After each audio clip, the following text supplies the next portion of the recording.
le loup et les 7 chevreaux.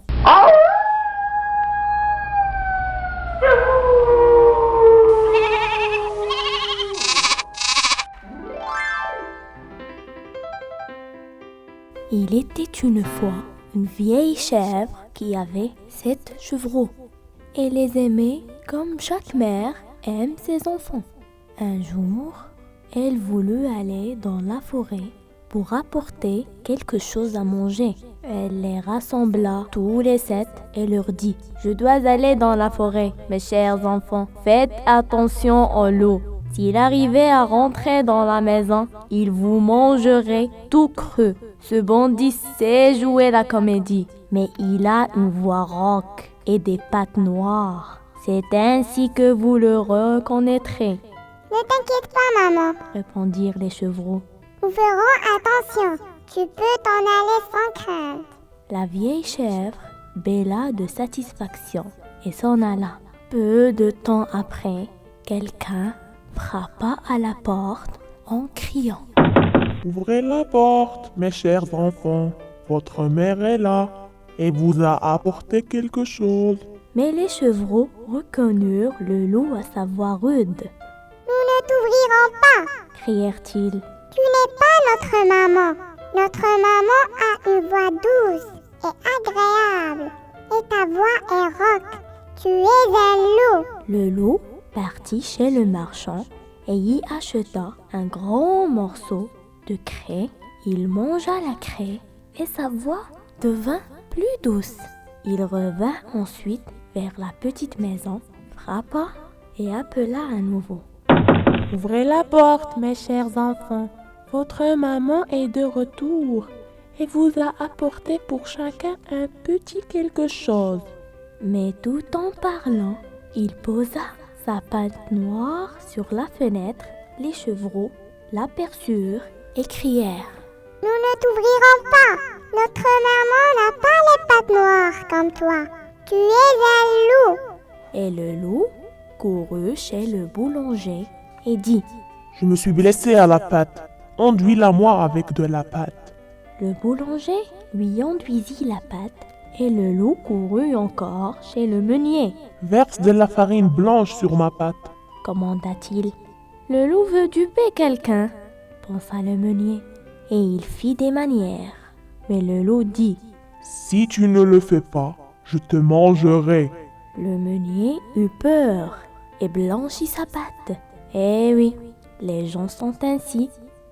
Pour la 3e fois, le loup arriva à la porte de la petite maison, frappa et cria: « Ouvrez la porte, mes chers enfants. Maman est de retour de la forêt et vous a apporté quelque chose. » « Montre-nous ta patte d'abord, » crièrent les chevreaux. « que nous sachions si tu es vraiment notre maman. » Le loup posa sa patte sur le rebord de la fenêtre et lorsque les chevreaux virent qu'elle était blanche, ils crurent tout ce qu'il avait dit et ouvrirent la porte. Mais c'est un loup qui entra. Les chevreaux prirent peur et voulurent se cacher. L'un sauta sous la table, un autre dans le lit, le 3e dans le poêle, le 4e dans la cuisine, le 5e s'enferma dans l'armoire, le 6e se cacha sous le lavabo et le 7e dans la pendule. Mais le loup les trouva et ne traîna pas. Il avala les chevreaux, l'un après l'autre. Le seul qu'il ne trouva pas était celui caché dans la pendule. Lorsque le loup fut rassasié, il se retira, se coucha sur le prévert et s'endormit. Peu de temps après, la vieille chèvre revint de la forêt. Ah, quel triste spectacle l'attendait à la maison! La porte grande ouverte, la table, les chaises, les bancs renversés, le lavabo avait volé en éclats, la couverture et les oreillers du lit traînaient par terre. Elle chercha ses petits, mais en vain. Elle les appela par leur nom, l'un après l'autre, mais aucun ne répondit. C'est seulement lorsqu'elle prononça le nom du plus jeune qu'une petite voix fluette se fit entendre. « Je suis là, maman, dans la pendule. » Elle l'aida à en sortir et le chevreau lui raconta que le loup était venu et qu'il avait mangé tous les autres chevreaux. Imaginez combien la vieille chèvre pleura ses petits.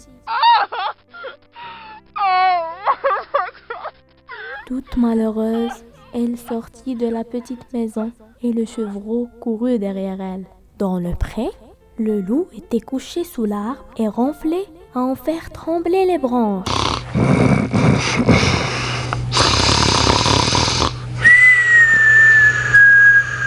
La chèvre le regarda de près et observa que quelque chose bougeait et grouillait dans son grand ventre. La chèvre le regarda de près et observa que quelque chose bougeait et grouillait dans son gros ventre. « Mon Dieu !» pensa-t-elle. « Et si mes pauvres petits que le loup a mangés au dîner étaient encore en vie ?» Le chevreau dut repartir à la maison pour apporter des ciseaux, une aiguille et du fil. La chèvre cisailla le ventre du monstre et aussitôt le premier chevreau sortit la tête. Elle continua et les 6 chevreaux en sortirent, l'un après l'autre, tous sains et saufs. Car, dans sa hâte, le loup glouton les avait avalés tout entiers. Quel bonheur! Les chevreaux se blottirent contre leur chère maman, puis gambadèrent comme le tailleur à ses noces. Mais la vieille chèvre dit « Allez les enfants, apportez des pierres, aussi grosses que possible.